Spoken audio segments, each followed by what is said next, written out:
Your passcode has been confirmed. You will be joined in listen-only mode. No site. Understand. But those other documents may have some useful information in them.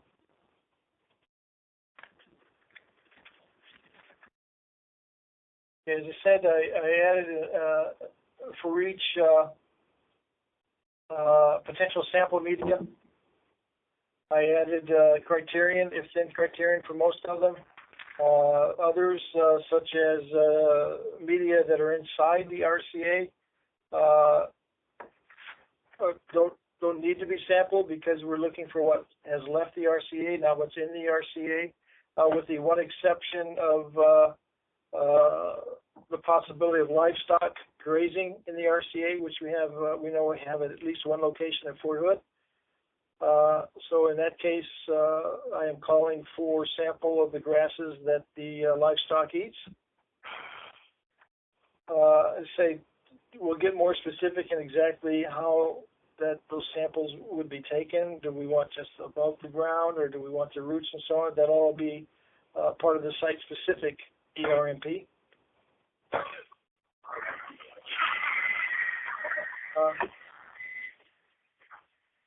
And let's see, I added another reference. I can't find it right now. It was an NCRP reference. It had to do with background radiation, so not that particularly important right now. So those are the changes I made to the ERMP in response to the last meeting.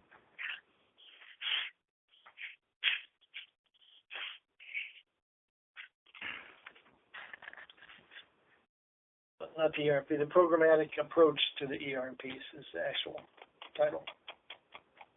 Hey, Bob, just for the record, that's NCRP 160, 2009.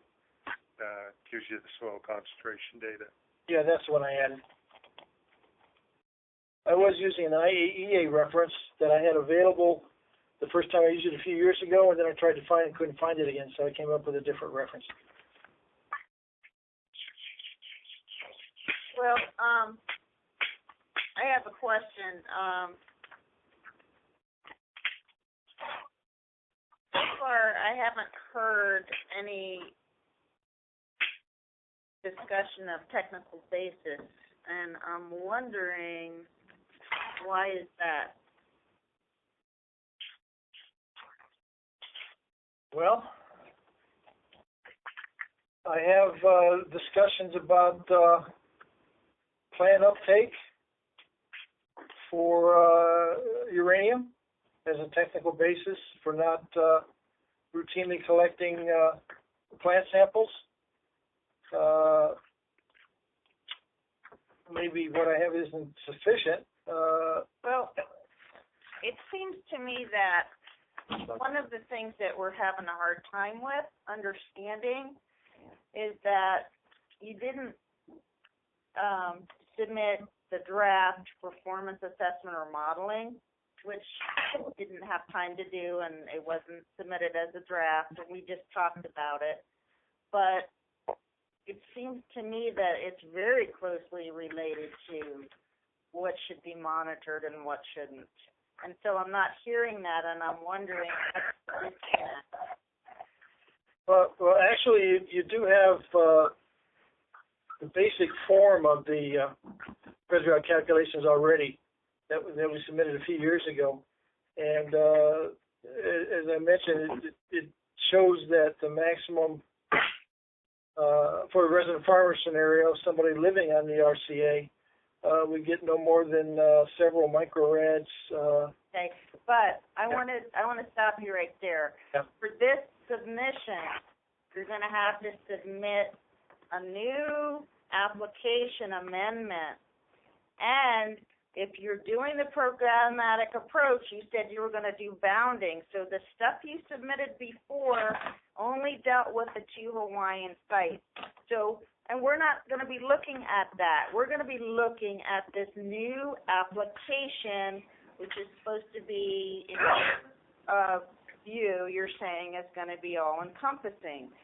So we're not at this point going to go back and look at the old stuff. Oh, that's okay. No, I expect you to. But actually the previous calculation was exactly the same generic type calculation I'm going to do now, except I'm going to use even more conservative parameters. And that wasn't written for the Hawaii sites.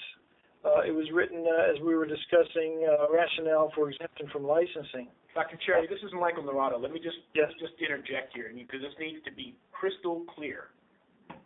Anything you submit in support of this application needs to be submitted with this application. Oh, no, I understand Saying that, well, we submitted that back in 2012 or pick a year is not going to be acceptable. Is that clear? That's not what I'm saying I'm going to do. I'm just saying I already did it and you've seen it, but it doesn't mean I'm not going to include it in this, which, of course, I intend on including it in this license application. That's clear to me. Okay. Just wanted to make sure we all understood.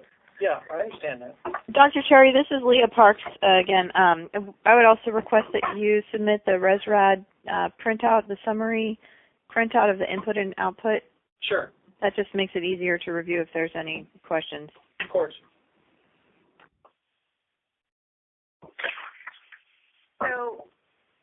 So what we would expect is that you're going to have a technical basis, and one of the ways that licensees do that, or applicants, is they tie the performance assessment to the monitoring program. And again, it's up to the licensee or applicant to propose their strategy and their program with the technical basis justification, and the staff will review that and determine whether it is acceptable. Okay, yeah, I understand that. Again, the new ResRad calculation I'm going to do, I plan on attaching as an appendix to this ERMP, and then the ERMP will then be able to refer back to the ResRad calculations as part of the technical basis. I also have references from other DU sites where people have performed actual environmental measurements as part of the technical basis. Okay, and you just said ResRad and other sites, but there's that other piece you talked about, those three, the Gaussian plume, the Jim Morrow calculations, or the other modeling. Right. So you're not going to forget about that, are you? Oh, those, I viewed those as a separate case for HE fire. If you would rather I include that within this document, it was going to be a separate document, but I can include it in this document if you want me to. Well, if you think it's a good idea. Well, it's not whether I think it's a good idea. It's that for this application, you're going to need, as we discussed in February on the 19th, you're going to need to address the resting case of the DU lying there. Right. And you're going to have to address the case if it got an impact, direct hit, and it happens to aerosolize. And what does that mean to what's going into the air? And as we discussed, that ResRad model is not going to, it will only address the resting state. So we need you to address both, as we discussed. And that's what I've always been planning to do. Okay.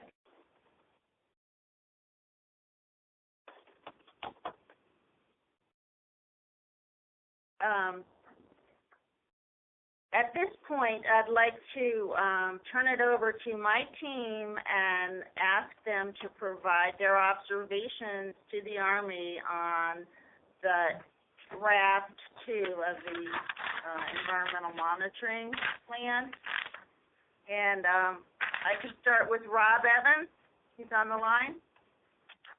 Oh, yes, I'm here. The environmental monitoring plan, you said? Yes. I think environmental radiation monitoring plan. The comment that I wanted to pass on to the Army is that I'm responsible, or will be one of the many people responsible for doing inspections at the facilities. No. And what I was going to propose to you is that eventually you're going to have a plan that can be adapted to each of the sites by the various garrison RSOs. So it would be kind of interesting for your environmental monitoring plan to see how well that particular document is adopted by the various sites. In other words, is it in such a situation or condition that the garrison RSOs can take the document, create site-specific plans, and then that's what we would be looking at when we conduct the inspections. I think that's like my overall comment. Yes, I tried to write it so that they could use it for that very purpose.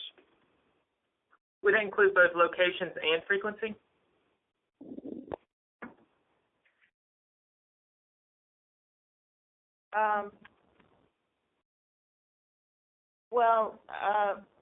There were many other team members that reviewed the document and had the same opinion as Rob Evans as far as the ability to use that draft and try to develop a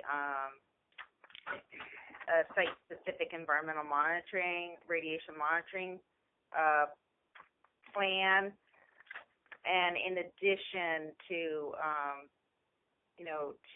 there was a lot of information in there that was good, but it was more of a reference. It was melded together, so it was quite difficult to follow. Now, we can't tell you what format to use. There's no requirement, but it's very difficult to follow. And if we can't find something easily, then chances are we're going to write a request for additional information, or we might not even accept the application if we find that it is so difficult to even comprehend. So, so that's one comment. There are some other examples that the team has, which I'll let the team provide as far as being, you did include if-then statements or criteria, but they were not as detailed as we would need to do our safety review and to make our safety findings of reasonable assurance. So with that comment, I want to turn it over to Verghese Kurian, who's the project HP, to provide some examples of the detail that seems to be lacking. Right. Yeah, Amy said, one of the things you need to provide some technical basis when you say what would you do, what would you monitor, actually. That's what I would expect. Then there are so many places you say, it's not clear, not specific, when you would sample something. I mean, I understand you may want to be applicable to all the individual sites. That may be the reason why you left it that way, or are you going to be something like, as Amy said, if then, if it is that, then it will be easy for other sites, garrison, RSO to adapt actually, and for the inspectors also it will be very easy to do the inspection. So that's one thing. If you can be specific on each of this monitoring, that will be useful. That's my general take on it. Yeah, this is Greg Comp. If I can comment, my notes that I've not been able to share with Bob yet on this because of the timing here. My overall comment was, in my mind, it's not clear enough. Okay, what we have to do is expressly point out on each of the pathways when we would do monitoring, where we would do monitoring, and how often. And so I think that ties into what you're trying to say. Yes. This is Leah Parks. I'm ready to make some comments too, if it's appropriate at this time. Okay, go ahead, Leah. I think that's exactly what we're looking for. If you look back to the February 19 meeting summary, it would say the top of page 9, the first bullet explains that, the draft application for the ERMP is following the programmatic approach by stating that there will be a document describing for each specific RCA. So these are the site-specific ERMPs, what samples will be taken, where they'll be taken, how often they'll be taken, and how they'll be analyzed for DU.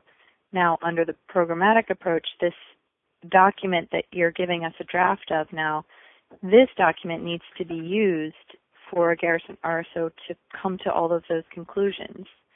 And where in some cases there are some if-then statements, they are not detailed enough for a Garrison RSO to write a site-specific plan that could be inspected against this approach document, this programmatic approach document. It still leaves too much subjectivity in determining the number of samples, the location of the samples, and the frequency and how they'll be analyzed for DU. And we can talk, I'll just give a specific example here. The first one inside the RCA where you talked about the livestock that graze at Fort Hood. And you turned that into an if-then statement that says if livestock routinely grazes in the RCA, then sampling of the grasses they eat will occur every 6 months in the RCA at 12 locations, selected randomly each time. Now that's more specific than what was stated before, but this begs a lot of questions. If I were a Garrison RSO, I wouldn't know how to define routinely. How routinely do the cattle need to graze there for it to count under the statement?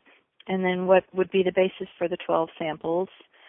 And would those 12 samples be within the whole RCA, or would they only be where there's significant amount of grass, where the cattle are? And then, what about snow cover during half the year or other weather conditions? So I think that there needs to be sufficient detail for somebody to come up with a plan saying, objectively, this is what's going on at our site, and I can see this, and that therefore I will follow this methodology in deciding how many samples to take and when to take them, and how to analyze them. Does that make sense? That was a very good example. The subjectivity, as Leah mentioned, the RSO would need to build a site-specific plan, monitoring plan, but more importantly, from the NRC perspective, under the programmatic approach, the license would have license conditions with the schedule on when those site-specific plans would be developed and ready to inspect. And inspection phase, if we go out and see something that is so vague or very subjective, then how could we even inspect against it? And if we can't inspect against it, then more than likely we're not going to be able to write a safety evaluation. The safety evaluation, we would say we can't come to a finding if that is the case. So the more specific you can be under this programmatic approach for criteria, the better it is going to be for this approach to work. Okay, I understand all that. Actually, what I had in mind is to not be as specific as possible, because I wanted to leave that for the site-specific ERMP, because each site's going to have differences. So it's difficult for me to address all of the parameters at all of the sites in a programmatic approach without losing some specificity. Well, we're not saying that you'd have to make a statement right now saying you're going to take, like, for example, you said 12 samples. Well, one question I had was, what's the basis for the 12 samples, and would those 12 samples be across the same area at different sites if you had more than one site where there's cattle grazing. Well, It's not a specific number of samples or a specific frequency like you state there. You say semi-annually.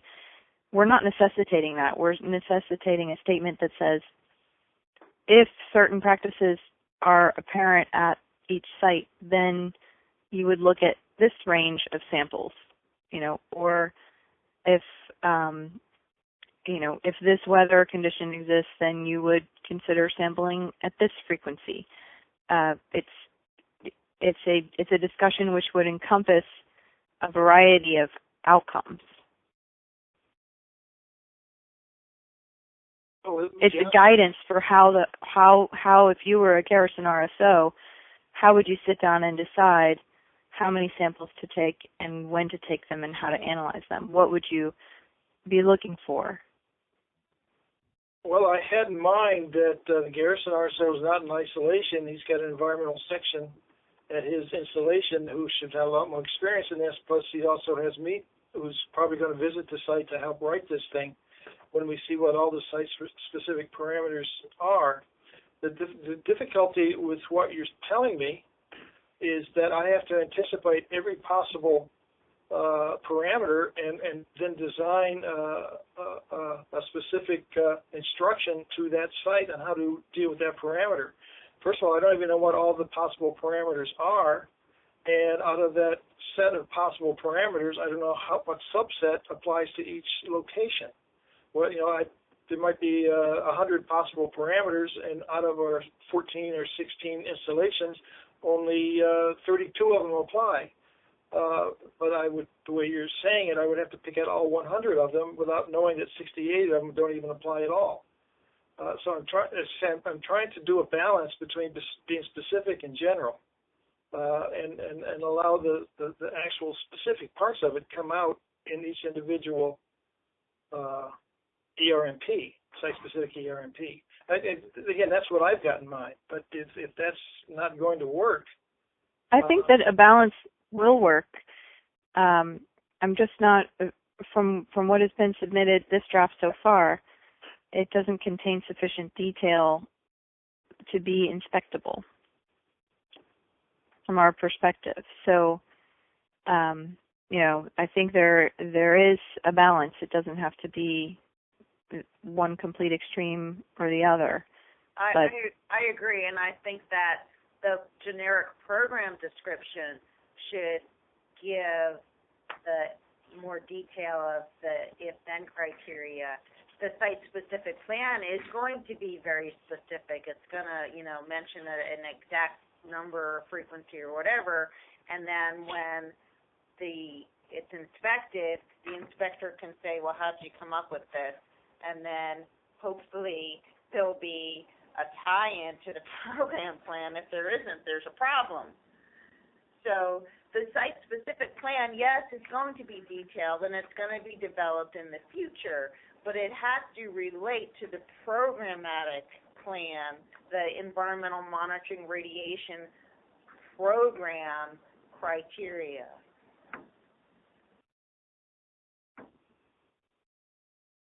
Excuse me, this is Jason Actitius, Army Environmental Command. So what you're asking for is a little bit more prescriptive clarity in the programmatic plan, as well as a little bit more rationales for that prescription? Yeah. Thank you.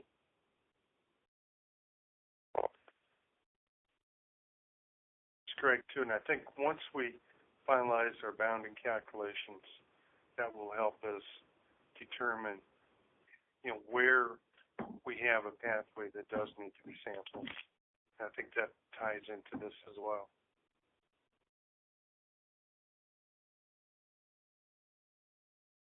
Okay.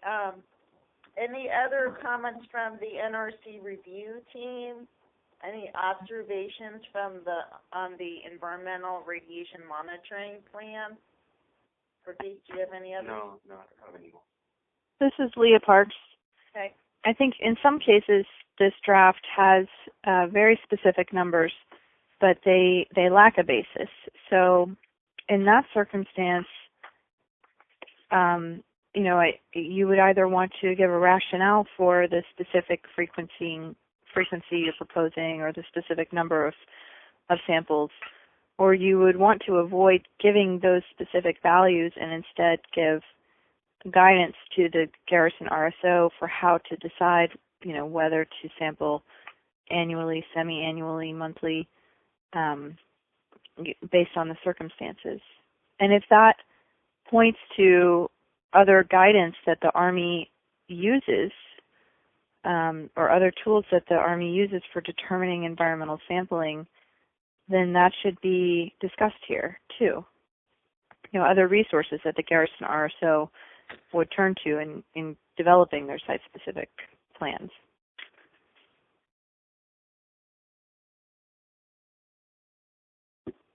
Okay, yeah, I've got that down.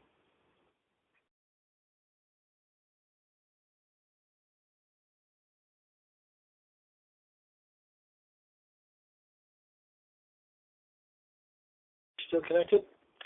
Yes, we're here. Okay. Okay, so it is 10:03.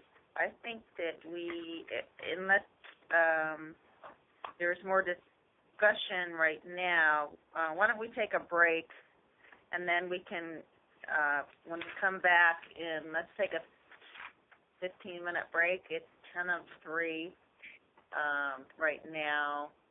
So at 3:05, we'll come back, and then we'll see if we have any further discussion on this topic of environmental radiation monitoring, and then we'll continue.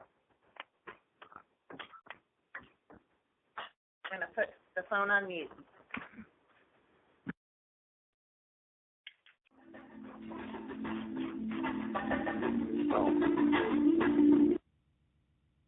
Ms. Snyder, you may resume your conference at this time. Thank you. Good afternoon, everyone. Thank you for participating in this meeting. This is a public meeting, Category 1, public meeting between the NRC and the U.S. Army on the Davy Crockett license, FUC 1593. We're going to resume our discussion on environmental radiation monitoring. Okay, I have some additional things that I want to discuss on this topic, and that is the license conditions. And the Army had provided a draft proposal. It's a draft of the old license condition and their comments on the proposed new wording for the amendment. And this, I believe, relates, some aspects of these license conditions relate to this topic. So I'd like to discuss those. In our earlier discussion with the Army in last month, February, in the meeting that we had with them, we talked a little bit about license conditions, and I'm grabbing my notes here. The documented March 11th meeting summary, documenting the February 19th meeting. I'm grasping for my notes here. Hold on. We said that if the Army is proposing to, in their programmatic approach, to change any of the license conditions, that they would need to discuss that. So I'd like to review the license conditions that relate to environmental monitoring, and I believe there's two of them. I have a copy of the current license on the sideboard here if you need a copy of that. I'm going to grab a copy.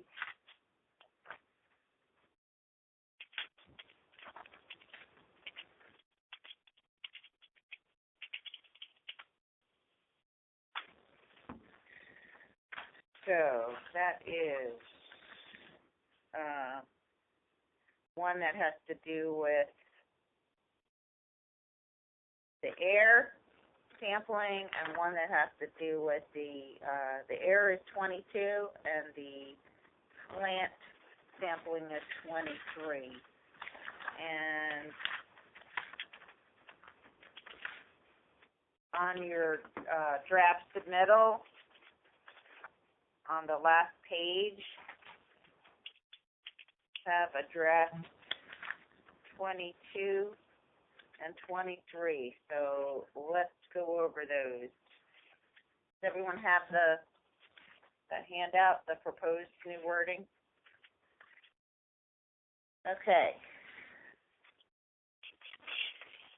Delete and renumber subsequent license conditions. This is 22. Let me read 22 as the current license stands.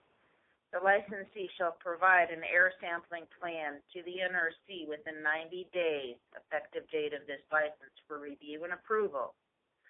Until the air sampling results are approved by the NRC, the licensee will conduct activities on the ranges in accordance with previously approved restrictions and provisions. The proposed new wording from the Army says delete and renumber subsequent license conditions.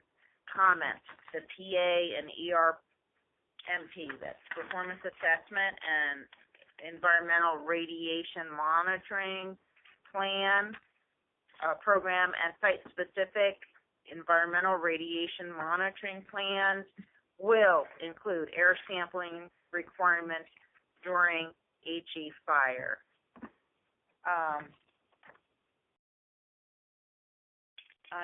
My comment on that is what we had talked about. I've got to find my March 14th. Just grab a copy of that here.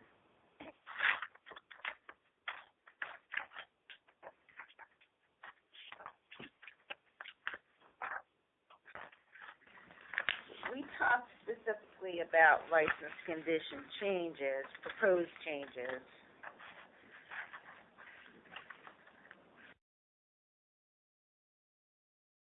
Okay, it's on page 4 of the enclosure to the March 11th letter from me to Dr. Cherry. It documents the February 19th meeting that we had on the first draft.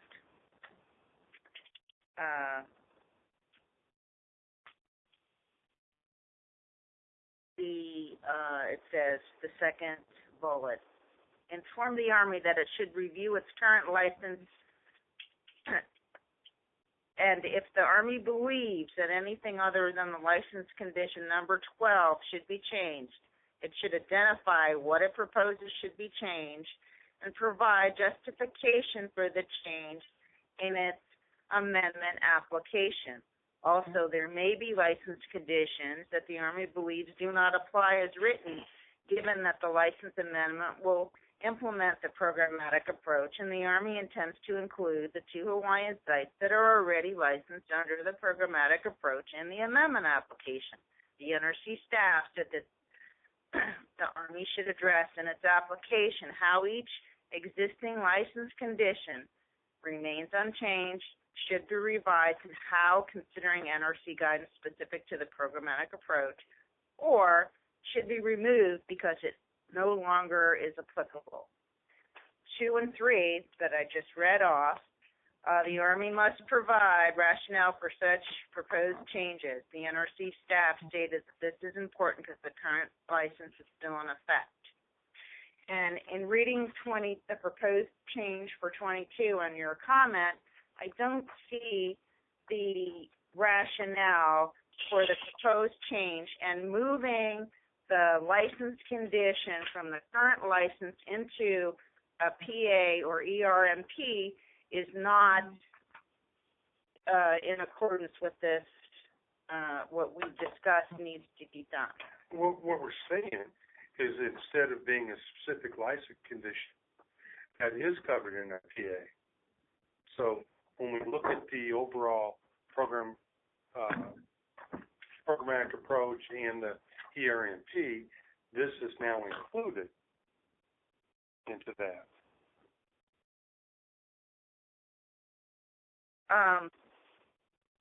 Well, you need to discuss why you're moving it and how it affects the current, why it was that way in the original application, how the move is, how it is different in the new application, and the justification on how it is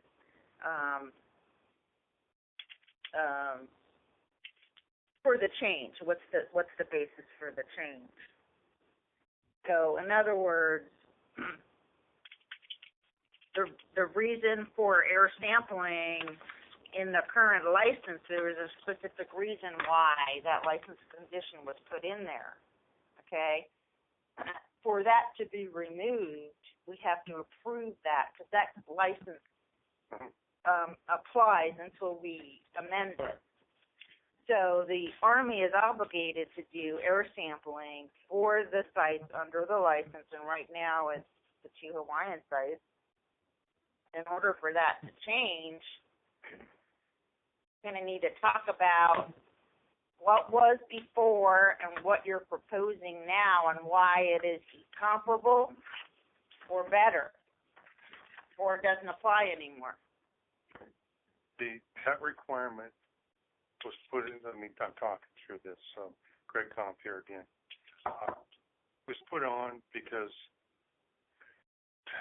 NRC wanted to make us tie in to have a plan before we did HE fire.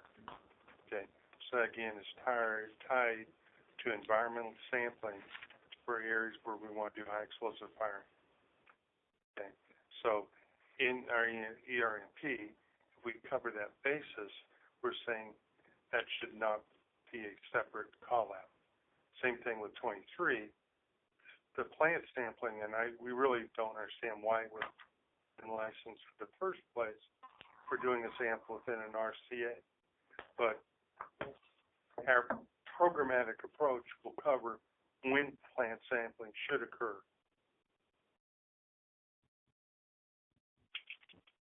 It will, but I think you're going to need to talk a little, provide more information, because the license condition itself says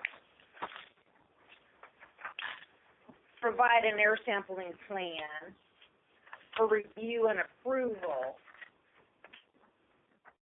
and then until the results are approved, you're going to keep on having to do that. So what you're proposing is you're not going to provide a site-specific plan for NRC approval, and you're not going to provide the results for NRC approval. And those words are very important. Approval means an amendment. Okay, because we're not going to do that activity. You guys stuck this in based on one activity. And if we don't plan on doing that activity, there should not be a license condition. So you don't plan on doing HE fire at all, ever, at any of these sites? That will be a condition over here. This only applies to Hawaii. So if we don't do HE fire in that, in Hawaii, then this is not applicable. As we expand this from Hawaii site-specific to a programmatic approach, specific site requirements need to come out and be put into the programmatic approach. Right, but what I'm saying is, however you proposed what your new program is going to be, you're going to have to explain your technical basis for air monitoring in this case, right? And when you're going to do it, and how you're going to do it, and how it compares to the current license that you're asking us to change. Okay, and I think we do that. What we can do is we can point you to the paragraph in the ERMP where we've covered that. But and the technical basis also. It's not just enough to say it's covered under the programmatic approach, and we're going to have a plan, and we're going to have, site-specific plan. You're going to have to discuss the technical basis for air monitoring before and how it's differed or is the same now or different or. So in the case of, this is Mike Narada, so in the case of the Hawaiian sites, if you don't intend to do ever again any high explosive firing, then you would have to say that. We don't intend to do, and that would explain why that license condition could be removed.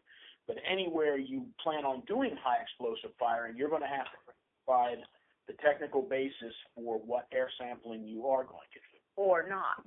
Or not. Right. So the technical basis you need to provide us so we can evaluate. And I think we've already talked about that as part of the ERMP. We may have. The technical basis for that.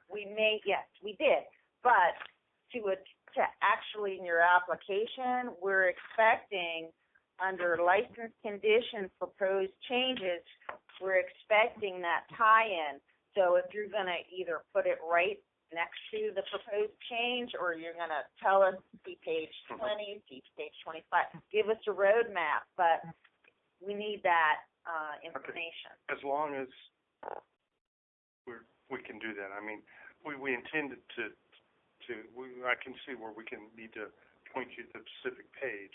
That's easily to do. We already planned on outlining the technical basis for doing or not doing air sampling and when it would be required. So that's already in this ERMP. Right. But again, tie it back to the current license. It was this way before for these reasons. We're proposing this for these reasons. Here's the tie. It's the same. It's better. It doesn't apply anymore. Whatever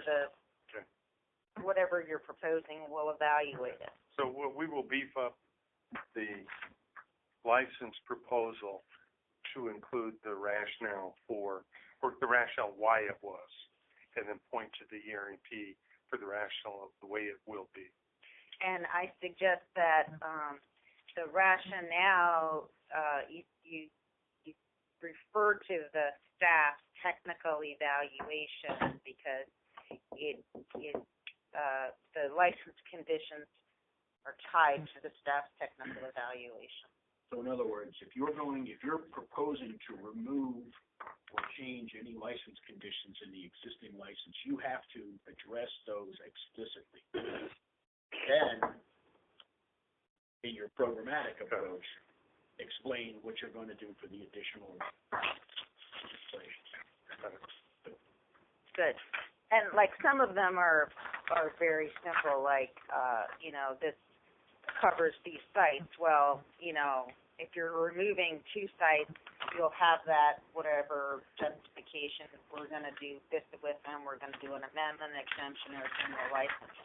That there's no technical basis for these sites other than they contain.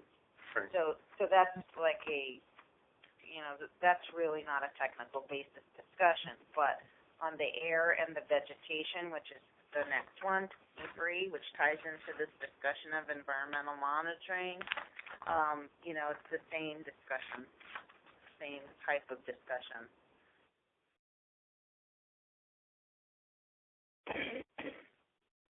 Bob, did you have a comment?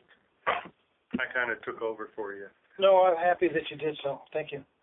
As someone pointed out, 22 and 23 are Hawaii specific, whereas the license is supposed to be for all the sites, and that's the primary reason for either eliminating them or moving them into the programmatic approach for environmental radiation monitoring plans, so that we didn't have 2 site-specific license conditions when for a license that's supposed to cover 14 or 16 different installations. However, if you look at the staff's technical evaluation on the licensing action that occurred October 2013, I believe it discusses the fact that the air pathway was not addressed by ResRad, and therefore this license condition was written. So in other words, if you're not going to address it for these Hawaiian sites under these conditions in your application, then this is going to remain. So we need a discussion that ties that together. Either you've addressed it or you haven't, or...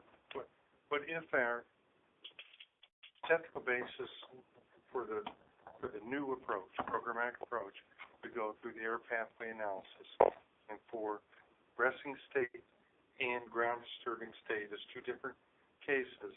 Right. If we address that, then that supersedes that license condition. And that's what we expect you to describe what you're providing. I don't know what you're providing, so if that's what you're going to do, you need to describe that fully in relationship to any proposed change. Right. That's an easy fix. Again, I want to address a comment that Mr. Naranjo made that asked, are we saying that we're never going to fire HE again at Schofield Barracks? We're not going to make any stipulation of that of any sort for any site because the Army may want to fire HE at any location. And that's why we're using the programmatic approach, such that if and when a site wants to fire HE on its installation, at that time we will come up with an air sampling plan. But if a site doesn't want to fire HE at right now, then there's no point in them coming up with an air sampling plan. At Schofield Barracks, as Mr. Evans and I both observed, they fired HE, but they were only grenades, and it wasn't sufficient to cause any significant suspension of soil, DU, or even soil into the air. It produced clouds, which quickly dissipated. In the case of Joint Base Lewis McChord, they do have a range in which they want to fire HE, because until that range becomes available to them, they have to go to Yakima firing range, which is on the other side of the state, through the mountains, and that's an expensive trip for them to make. They would rather fire locally, expensive and time-consuming. And so the programmatic approach to environmental radiation monitoring plans doesn't name anybody, but it says if anybody wants to fire HE, then we have to produce an air sampling plan, or we may, as I say, we may produce some calculations that show that an air sampling plan may not even be required for HE fire of artillery. So. Thank you for that comment. I think the point was that specific license condition, the wording on that said for HE fire. So what I can share with you again is that please look at the specific wording of the license condition that if you're going to propose a change, and also look at the staff technical evaluation for the basis for why that license condition was written, and address the current state and your new proposed state and how it's either why it is equivalent, is better, or remains, this doesn't apply anymore for whatever reason you think. Okay. Okay. But again, if Fort Carson changes their mind and they want to fire HE, then the programmatic approach will address that situation. I'm not saying that's what they want to do, but if it happens, that's how I'm trying to write it so that any installation that wants to fire HE can see the pathway forward to allow them to do so.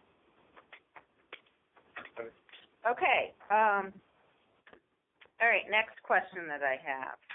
This is still on, it relates to environmental monitoring. It's really pathway analysis, so I'm going to go back to pathway analysis. I received some emails from stakeholders, and they discussed some activity that the Army is involved with the University of Hawaii at Hilo concerning groundwater found at shallow depths near Pohakuloa training area. And so I wanted some information on that as far as what that involves, and does that will that be considered in the amendment as far as the bounding parameters or technical basis, because the current license is based on a modeling parameter at a specific depth to the water table. And so what I was not aware of these activities, and if it's going to impact the technical basis of the current license. Shallow depths is some new information. Well, I just learned about it too. Wasn't aware of it before. So I'll point out a few things. The drilling, of course, is not going to be in the RCA. It's going to, I presume it's going to be over closer to the state park that adjoins Pohakuloa training area. So at the moment, it's not clear if there's water at that 500-foot depth, that water might have drained through the RCA at Pohakuloa. I'm not exactly sure how far apart they are. So that's not clear yet, so we don't know whether or not it's relevant. But let's assume it is relevant. And part of the studies here is to see if that pocket of water, which is trapped there, has probably accumulated over many thousands of years without getting much daily input. It's probably just been caught there over a long, long period of time, well before any DU was fired. So whatever contributions of water since 1965 or so will probably pale in comparison to the total water contribution over thousands of years. But having said that, if that water supply is used for drinking water, then the EPA drinking water standards will come into effect, which means that water will be monitored for uranium. And if it exceeds the uranium allowed uranium concentration by EPA, I presume either it will be treated to take the uranium out, or it will not be used for water. So it's very preliminary to worry too much about that. But I'm going to try to learn as much about it as I can. But for those reasons, Dr. Cherry, I have please answer my question. How will it be addressed or factored into the amendment application? Well, that would be included as part of the programmatic approach. In other words, it would be part of the site-specific ERMP. But to single it out in the programmatic approach, I think is not the purpose of that larger document. Dr. Cherry, the performance assessment or modeling, bounding, if you're doing a bounding analysis, I'm going to use entire. It may apply. Yeah, well, I'm going to use the ranges of distance below ground surface of groundwater, and see which direction maximizes the dose. I would presume the closer the water is to the surface, the more it would increase the dose. I mean, I think that's probably a safe assumption. So first you said you were going to factor it into the environmental radiation monitoring plan.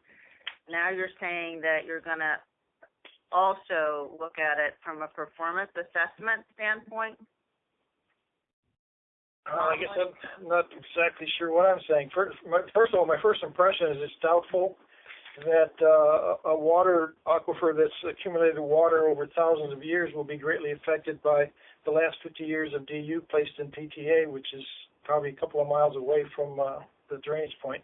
So I find it highly unlikely that that DU would possibly affect that aquifer in any significant amount. But setting that aside, when I do the bounding calculations for distance below ground surface for aquifers, we'll see how much difference it makes between 500 feet and 1,000 feet. I have a feeling it won't matter too much. But having said that, we also have the site-specific parameter in that the ground there at Pohakuloa area on that saddle point is pretty porous, and there may be more water flow that goes in there than we might anticipate. Hey, Bob, this is Greg. If I might interject, again, we're putting the cart before the horse to say if we're, when we start talking about site-specific plans. That's what I'm trying to say. It's too early. Talking about this, we're going to be doing bounding calculations. One of the parameters that we're going to vary is surface water depth or groundwater depth. So we're going to go surface to depth of groundwater and see how that varies. We're down, if this is the 500-foot level, we'll make sure we include that level as part of our bounding calculations. I tend to think that we'll probably get to some level that says, okay, if groundwater is below, I'm just going to throw out a number, just to throw out a number, is below 50 feet, then there would be no impact at all, and the reservoir would bound that out. But when we do these bounding calculations and make that adjustment in the parameter, then we'll be able to come up with that exact number. So we'll tell the installation that if your groundwater depth is below, again, 50 feet, then there's no groundwater sampling required. And then that's the type of approach we would push forward to the Garrison RSO.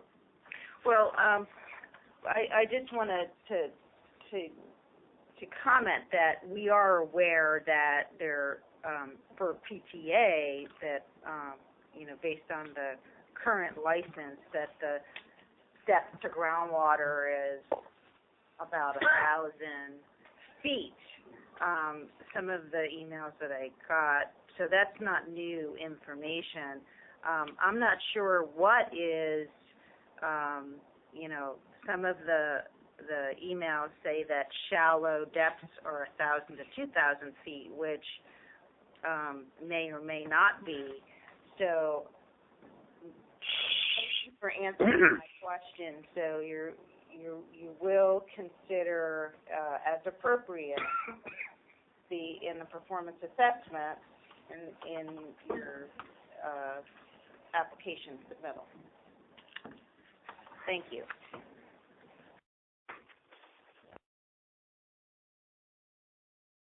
Okay, the last thing that I have, question that I have, goes back to, you submitted a radiation safety plan. It's not on the agenda, but it does relate to the topic of dose assessment. And that is, I think last time we talked about public dose compliance requirement, 10 CFR 20.1301 and 1302, and I think we commented that some specific information would need to be included in the application. I'm going to turn it over to Verghese. Do you have any comments on that? Was it detailed enough as far as describing the receptors, what the nearest member of the public, where they were located? Yeah, they addressed some, but not everything what we asked for. But I'm thinking, once they do the modeling, probably the parameters and that's what I'm expecting at that time. Well, we expect some of questions. What I would like to have it in the radiation monitoring plan, because based on the modeling, I hope you will make the changes. And another that is one thing. Another thing what I noticed, actually, Amy already addressed in section 19, I believe. You talk about you will implement ALARA, but I think you need to go a little bit more detail how you actually implement the ALARA. I mean, I think Greg actually said he understood it and probably would do that, right? So if you could do that, that will be helpful. Generally, The radiation safety plan, I think it looks good, except a couple of monitoring. How do you implement the public dose, and how do you ensure that that's happening? How do you monitor it? I mean, there is no monitoring as such we are doing at this point. So that's something which I don't want to talk about it now, because depending on the modeling, we need to address it further. Right. Okay, I had, in response to the public dose requirements, determination requirements, I had modified the RSP to require the Garrison RSO to make dose rate measurements at the hotlines, and then presumably the dose would be much less than that due to DU farther away. Of course, even at the hotline and even inside the RC, I don't expect the dose rates to indicate or to detect any change due to the DU in the area anyway. So I've changed my mind. I'm going to take that back out and try to address the public dose considerations by calculations using ResRad offsite. I'm going to assume generically that the nearest public member of the public would be about 1 kilometer away, on the basis that these are all active ranges in larger training areas, or the RCAs are on active ranges in larger training areas to which the public has no access. And so generally the public is several miles away from these training areas. And so I figure using 1 kilometer should be a pretty conservative measure. But then when we go to the site-specific ERMPs,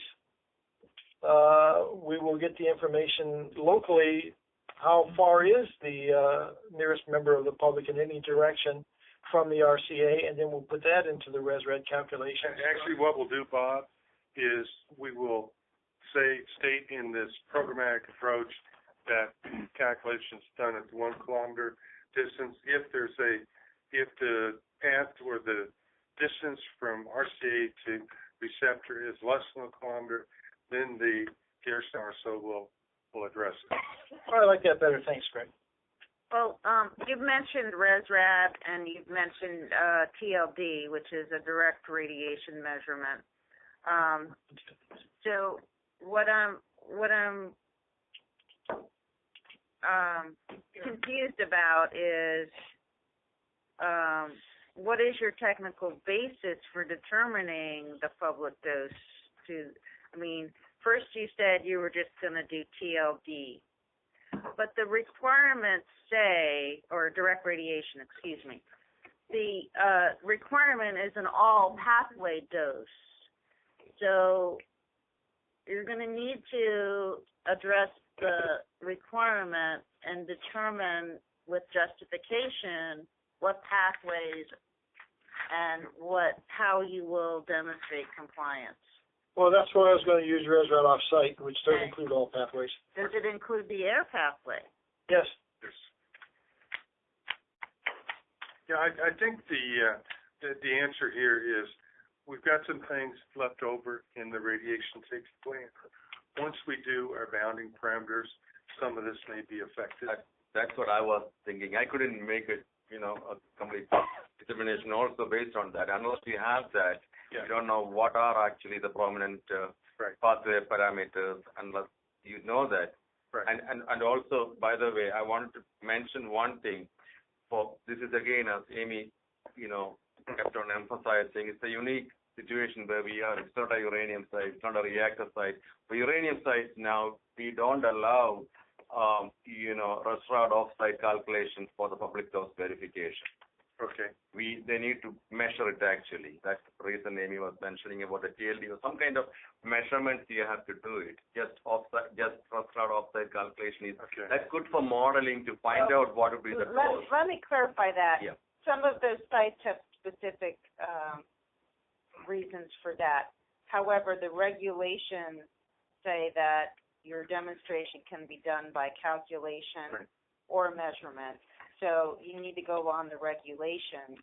However, what we need to understand is what components you're going to use to include in that all pathway, and why are you using CLD? Is that a pathway that contributes to public dose, and why, and so forth? And the other comment that I have is, we talked about ResRad, that it didn't include the air pathway for the high explosive scenario, just the resting scenario. So when you're looking at the all public dose pathway compliance, again, you need to consider the appropriate scenarios. If you're going to have HE fire during 1 year or whatever, or during the year, does that mean you're going to have to use a different method for that calculation to demonstrate compliance on an annual basis? Yeah, I think what we have to do is we've got to show, for the case of ground disturbing activities, the amount of resuspension of total soils in DU, and then model that in addition to the standard ResRad modeling. I think we've done enough studies that show that we've done very specific studies for this, and I think we can show that the distribution or dispersion of DU downrange after a ground disturbing type activity is minimal. I think we can show that. Okay, well, my point is that that needs to be addressed in the application, the technical basis and how you're going to demonstrate compliance. Yep.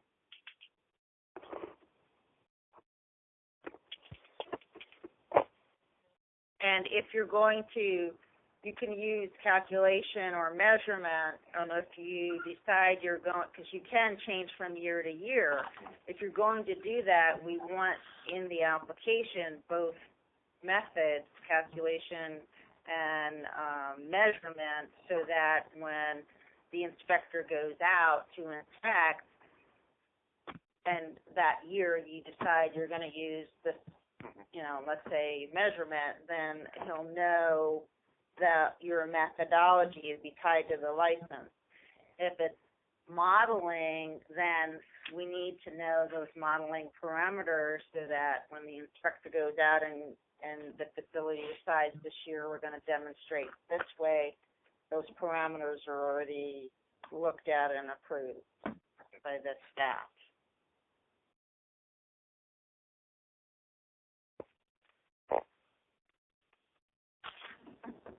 Okay, so any other comments from the NRC review team on the topics that we discussed this afternoon, which were performance assessment, pathway analysis, environmental radiation monitoring, and we talked a little bit about the radiation safety plan in relationship to public dose and ALERA. Any other team observations to share with the Army? No, I don't have any. Okay. And on the line, Leah and Rob. Nothing from me. Okay. This is Leah Parks. Just with respect to the depth to groundwater discussion, I would also point to the generic analysis that Dr. Cherry had submitted, and looking at the depths there, since that was also used for the Hawaii site licensing. And since that's a ResRad generic parameter, it's much more conservative than, assuming 1,000 feet.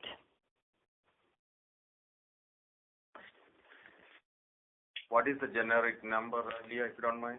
I believe it's 4 meters for the thickness of the unsaturated zone. Okay. So, depending on how thick your contaminated zone is, but the contaminated zone is assumed to be only 15 centimeters, so it's kind of negligible. Yeah. So, in other words, the groundwater is assumed to be much higher in that generic analysis.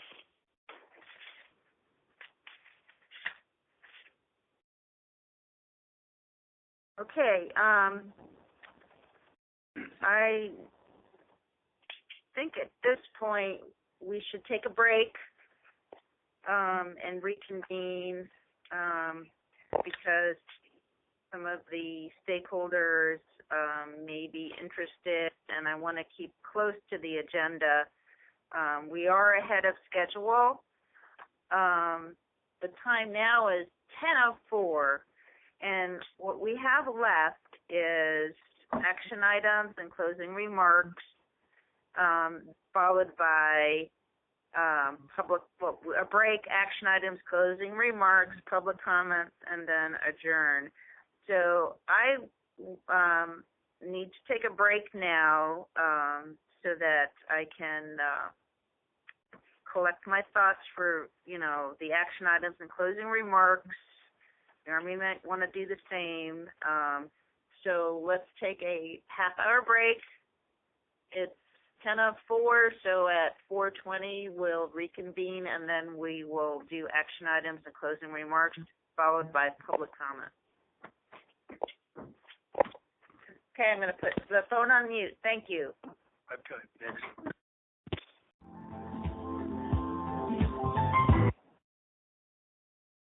All lines are open. Okay, this is Amy Snyder. We're ready to reconvene the public meeting between the NRC and the U.S. Army to discuss various aspects of source material license QC 1593, and the discussion is focused on the Army's draft application submittal to add the remaining sites containing depleted uranium from the Davy Crockett munitions. We just had a break, and the agenda are action items and closing remarks, followed by public comments and questions for the NRC staff, and then we will adjourn. So, action items. I have 9, and if I forgot any, or if we need to clarify what I have written down, I trust that you will help me do that. So, number 1, NEPA, regarding NEPA, the National Environmental Policy Act.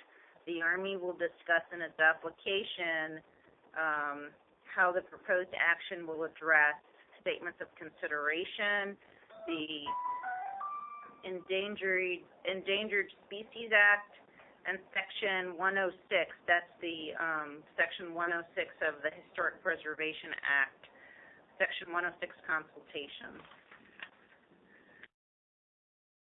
Action item 2. Excuse me, on one item. Sure. If I understand it, you said that we would discuss that with the application, but if I understand it, that is a separate submission that we're making, separate from the application. Yes, it is. Thank you for clarifying that. It's separate from the actual application as required by the regulation, by NRC regulation.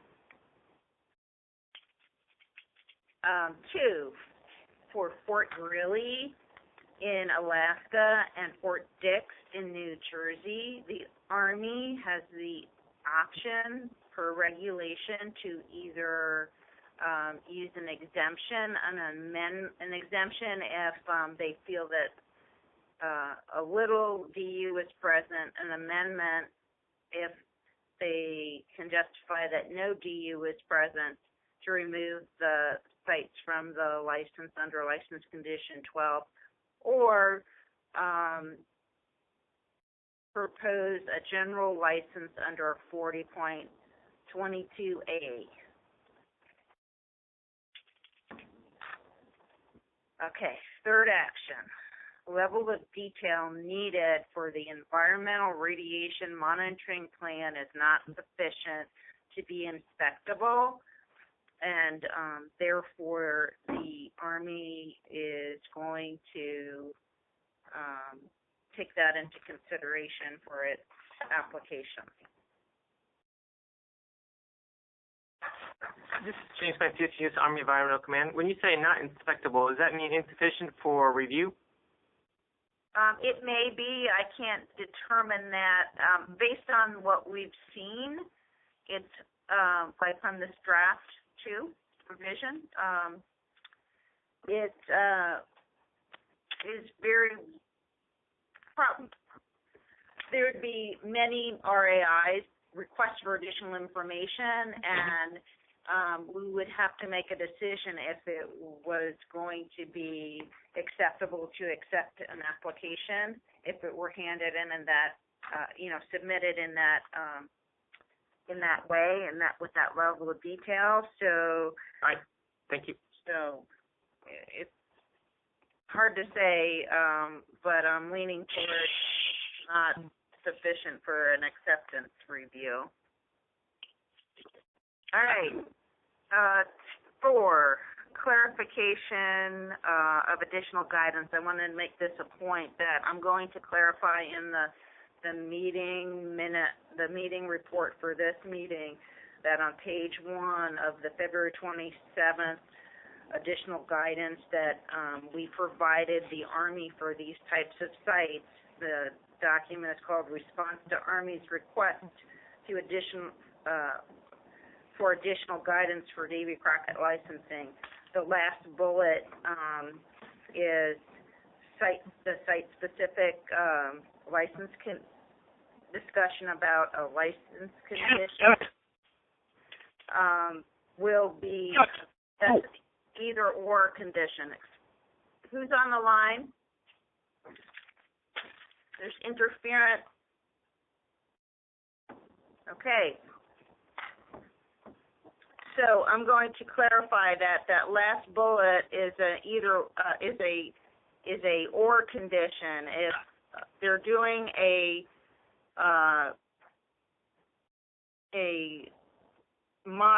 bounding model, that there's no need for a site-specific model. Action item number 5. Army clarified that they will address both the DU resting state and the HE fire aerosolization state in their performance assessment, and both their methodologies, one for the resting and one for the aerosolization, will be included in their application when they submit it. Action item 6, discussion of the license conditions. The Army needs to identify and provide justification with their technical basis for their proposed change, and we referred the Army to the staff's technical evaluation report for the current license. 7, if the technical basis for groundwater changes under the current license, the Army needs to inform the NRC of that change, and the Army will address as appropriately in the bounding model, in the performance assessment, if there is any new information about shallow water at the Hawaiian site. 8, public dose compliance with 10 CFR 20.1301 and 1302. The Army will add to its application the discussion of its methodology and technical basis to address the all pathway annual dose compliance for public dose. 9,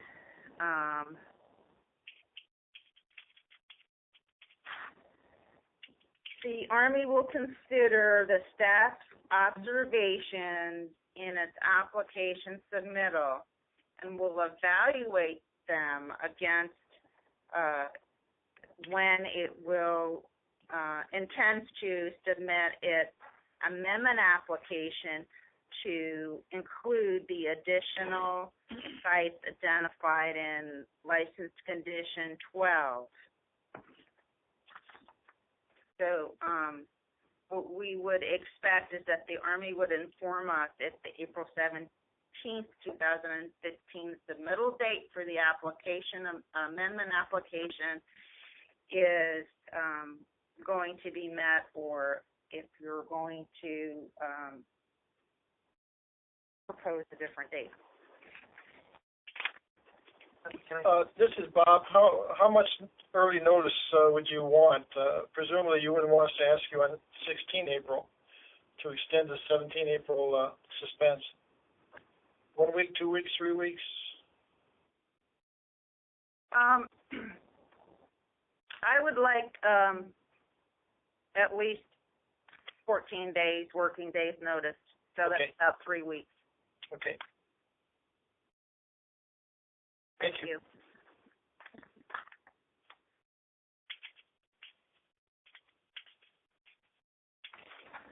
All righty. That's all I have. Did I miss any? Do I need to clarify? Do we need to clarify any?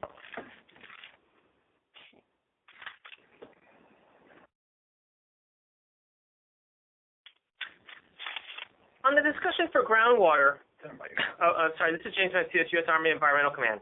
Thank you. Yeah.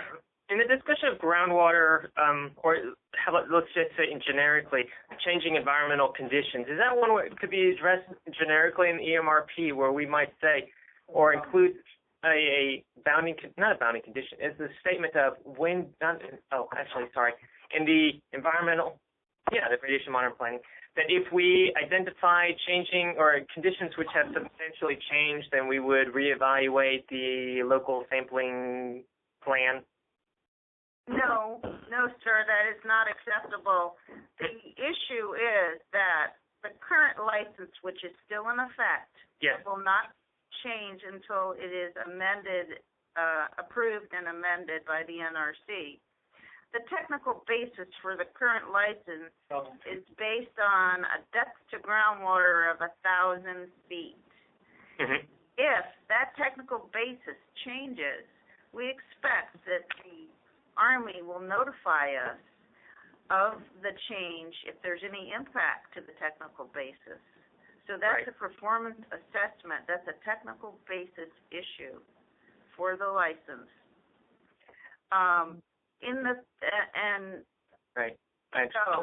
So in the future, I know that I've heard that the Army is working with the state of Hawaii, doing some exploratory drilling, and there is water, so they're exploring. That is not something that is part of the license. However, if in the future they find that there is potable shallow water, and if that is going to impact the technical basis of the current license or the amendment, whatever performance assessment that is submitted, we expect that the Army would evaluate that and notify us.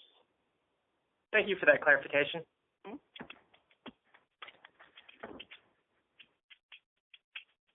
Anything else? Did I miss?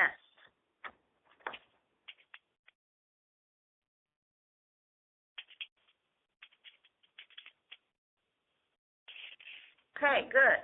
So that's the action item. Closing remarks. We'll hand that first to the NRC. I would like to thank the review team for their work. We had a very limited amount of time to review the draft. We did our best, and we hope that the information that we shared with you, our observations, be beneficial to you, and as Mike has said, and I have said in the past, that it's important that the remaining sites that are identified in License Condition 12 be under NRC authority, and perhaps the most efficient way to do that is through the programmatic approach. So we look forward to seeing your submittal, your application submittal. Okay, Army, closing remarks, please. Well, I would just repeat my opening remarks. We appreciate the opportunity to hear from you about how the application process is going. And again, we're grateful for helping us try to remove as much guesswork out of this as we can. I'll let Greg finish up. Thanks. Yeah, I'll just add to that, Bob. Again, I want to express my thanks for this meeting and the work your staff did to get ready for this. It's been very helpful. I think we clarified some misconceptions that we may have had during the meeting. It's our intent to meet the April 17th submission. However, we recognize that we would much rather to ask for an extension so we could produce the top quality document.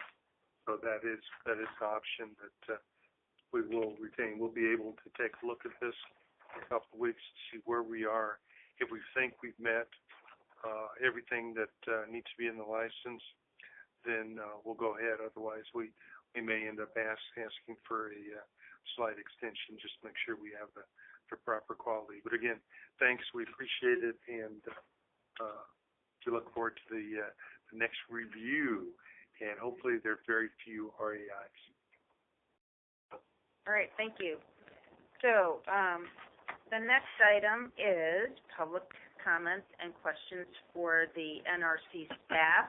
So before I open the line on that, I just wanted to thank the public for participating in this meeting, and I look forward to your questions.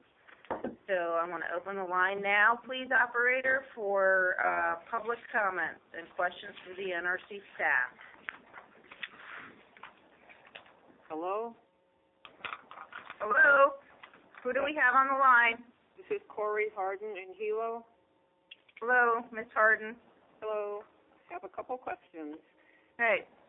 Yeah, thank you for taking public comments. Anyway, I heard people talking about how public does not get anywhere near the radiation control areas, but there are times when hunters are allowed at Pohakuloa. Does anyone there know how close they get to the radiation control areas and the impact zone where everything gets fired? I am not aware of that, but that might it maybe have been addressed in the current license. I don't know. The team health physicist is also started the project when I did. So let me just ask, Verghese, are you aware of the hunting? No, I'm not aware of it. Okay, I will check into that and get back with you. Okay. Thank you very much. Alrighty. Also, you were talking about the underground water, and people were saying that it may have been there for thousands of years. I think we need to keep in mind this is a geologically active island. There's earthquakes, not unfrequently. There's 2 eruptions going on right now.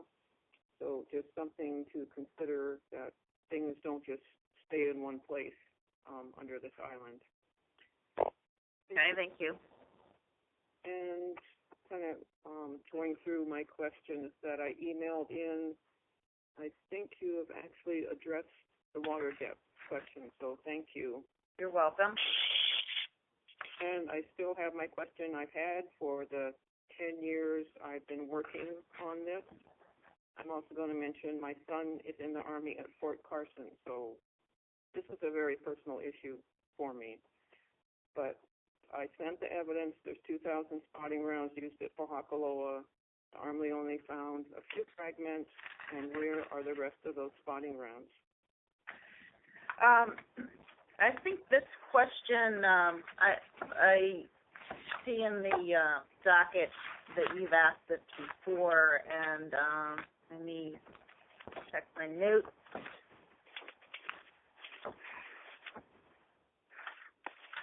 There we go. All right, it's up. To answer your question, Ms. Harding, the amount of spotting rounds, it's up to the Army to identify the amount of material that that they possess. So it's the Army's responsibility to adequately justify the possession limit to the NRC. The NRC uses that justification to determine if the Army has adequately described the amount of material they possess.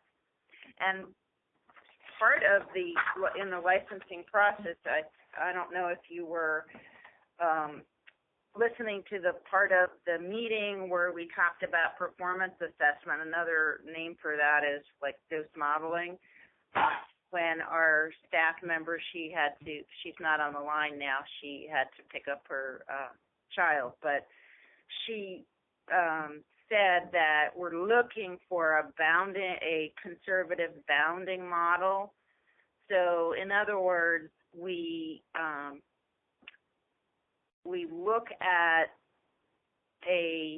we take an approach to make sure that what is being evaluated is conservative. And I believe in the current license, the Army in their evaluations rounded up. For example, if there were 7,000 rounds, they in their modeling rounded it up to 10,000 or whatever. So that's what I mean by a conservative approach. And we also, the staff also evaluates what the Army submits as far as their research and their justification for the amount of material.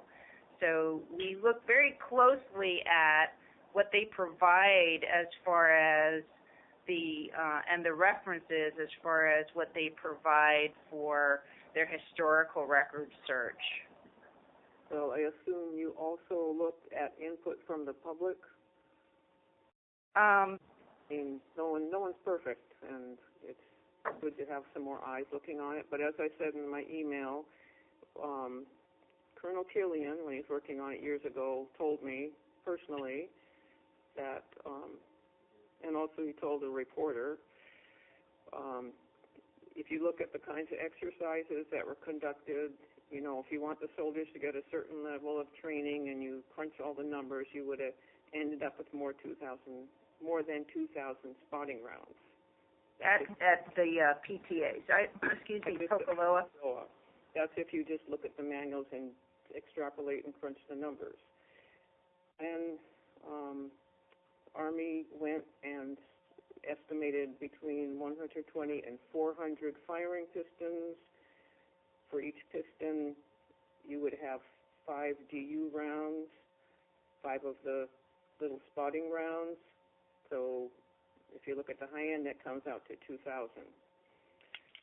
And when you look at the archive search report, and I went through all 500 pages of that archive search report,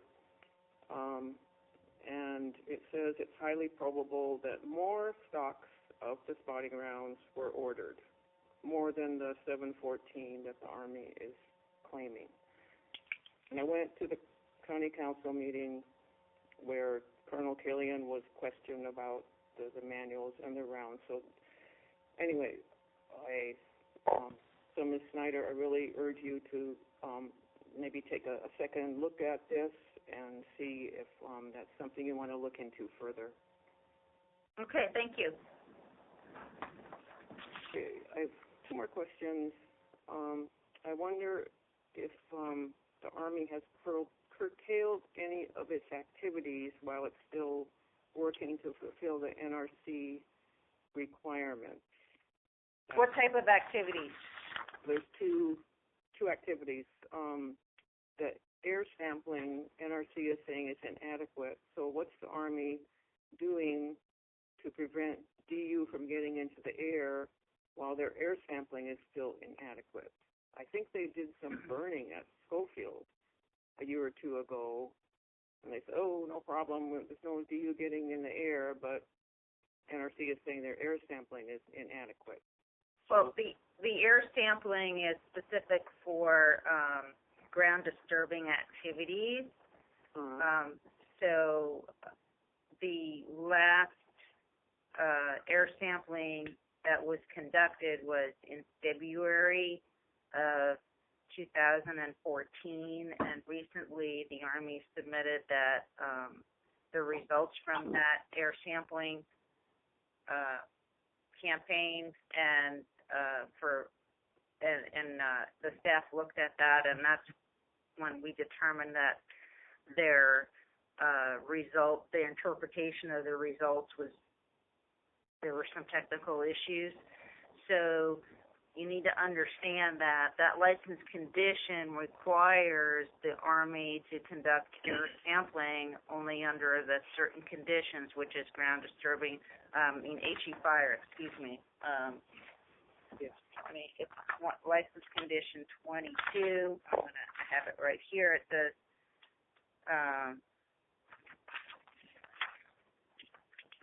not 22, it's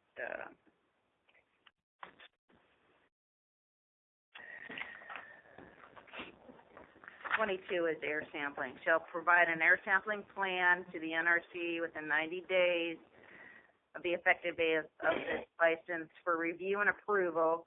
Until the air sampling results are approved by the NRC, the licensee will conduct activities on the range in accordance with the previously approved restrictions and provisions. The Army never submitted their revised air sampling plan with their results. We had commented on that, and they have not addressed that. So, well, that does not sound too reassuring from my end. So, is there more happening on this? Well, through this amendment, we heard today that they are going to address this issue through the amendment application. Okay, so now can they do ground disturbing activities before they get the air sampling correct? No.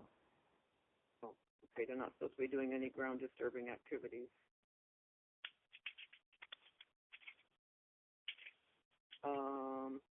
They need to notify the NRC if they want to do any ground disturbing activities. This is Mike Naranjo with the NRC. They need to notify the NRC if they want to do any ground disturbing activities until that issue is settled. And to my knowledge, since the last time in February of 2014 when they actually did air sampling while they're out there, they've not done any ground disturbing activities. At least they have not notified us of any. And also, Ms. Harding, license condition 17 says the licensee shall not fire high explosive munitions into areas containing depleted uranium without first informing NRC. Okay. All right. Good. I'm glad to hear that. Okay. And my last question is, as I said in my email that I sent, this has been going on for 10 years, and it sounds like there's still many, many difficulties. So at what point does NRC say, okay, Army, you've had a chance, and now we're just going to take over? What would be the triggers for that? Well, I can't tell you what a tipping point would be. However, you are aware that the NRC wrote a letter to the Army concerning the progress of the Army in getting the additional site license, and also in the progress of addressing the license conditions. And through that, what has resulted is that the Army we've met on the 19th of February, and this is the second meeting, and the Army has been responsive to address the addition of the additional sites and incorporating the license conditions that we just talked about.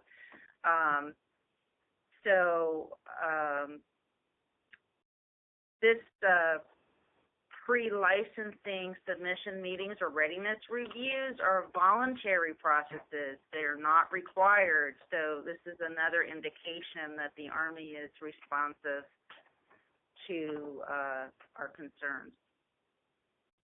Okay. Thank you. That's all my questions. And I appreciate the NRC staying on top of this, and I see that, some of my concerns are being addressed. I also appreciate the Army for what it does to protect us all, and I hope that in the instance of this DU hazard, they will also act on that to protect the public. So thanks for the opportunity to speak. You are welcome. Thank you. Thank you. All right. Do we have another question from the public? This is Mike Reimer. I would appreciate the opportunity to address the NRC. Okay. Go ahead, Mr. Reimer. First of all, I want to thank you for holding this meeting and allowing the public to listen in and have an opportunity to address the NRC. I think this was a very valuable meeting today because what I observed appeared to be a lot of confusion in the process for changes and the existing license for Hawaii and expansion of that or new licenses for other sites. So I again praise the NRC for having this meeting. I'm not sure all the issues were resolved, but it was a great head start. I do want to say that as a member of the public, those of us with a Hawaii connection are not only concerned for the public, but also for military and civilian contract staff who work at the site. And while ResRad may be okay for Farmer John a mile away, but certainly I would like to see something addressing the staff that is actually billeted there in the barracks and the working people who come in. I know you can't address that right away, but it's just a consideration.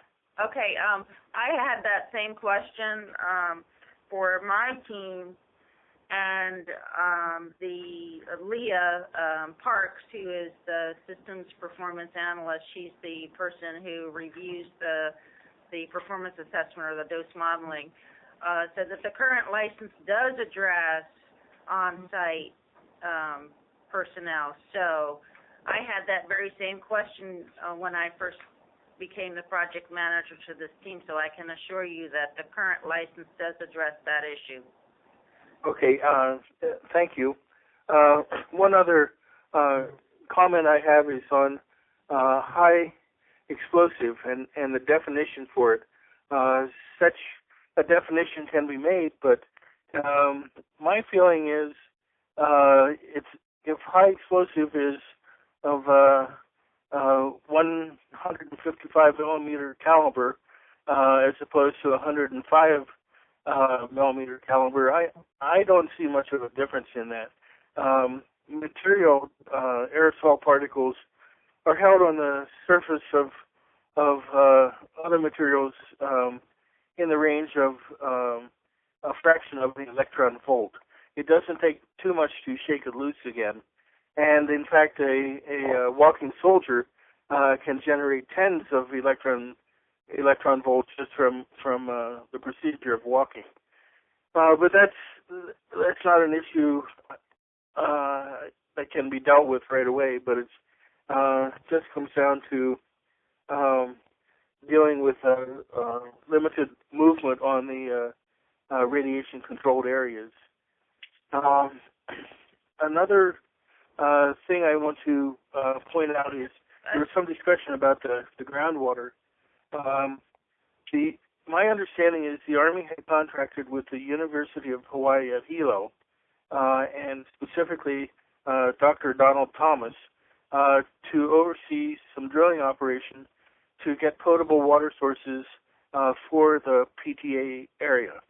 And they based their drilling target on some magnetotelluric surveys that Don Thomas had conducted, and that gave them a good potential target. And in the drilling, they were, of course, surprised to find shallow water. This would be the 800 to 1,600 foot level. They are going to drill additional sites, and Hawaii is pretty unique in that, as mentioned in the conversation, it's quite porous, and I don't know where the groundwater source would be, the watershed for it, but probably somewhere on Mauna Kea, and it can move pretty quickly, and that's perhaps one of the things that should be looked at.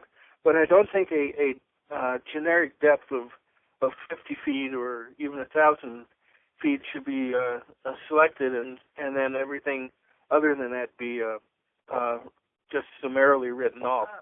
I think this is a good start for monitoring. I am glad to see the Army in their models will be considering other models.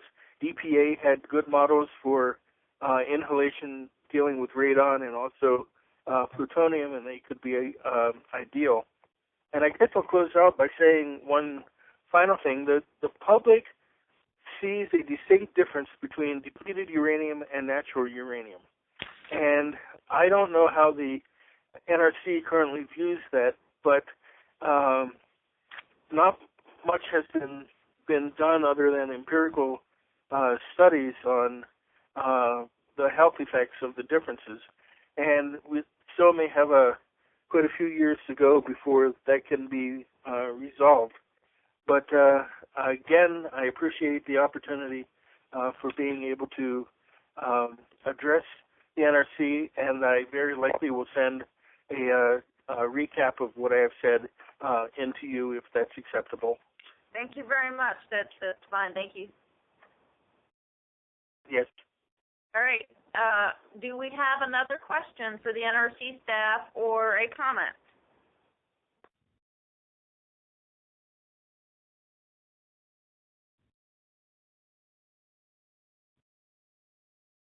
All right, I do not hear any. I'm going to ask one more time. The staff is here to answer any questions that the public may have, or if the public would like to make a comment. Okay, thank you so much. And again, I appreciate your participation in this meeting and your comments. Have a good day. Thank you, everyone. Thank you very much. Bye. Bye. That concludes today's conference. Thank you for participating. You may disconnect at this time.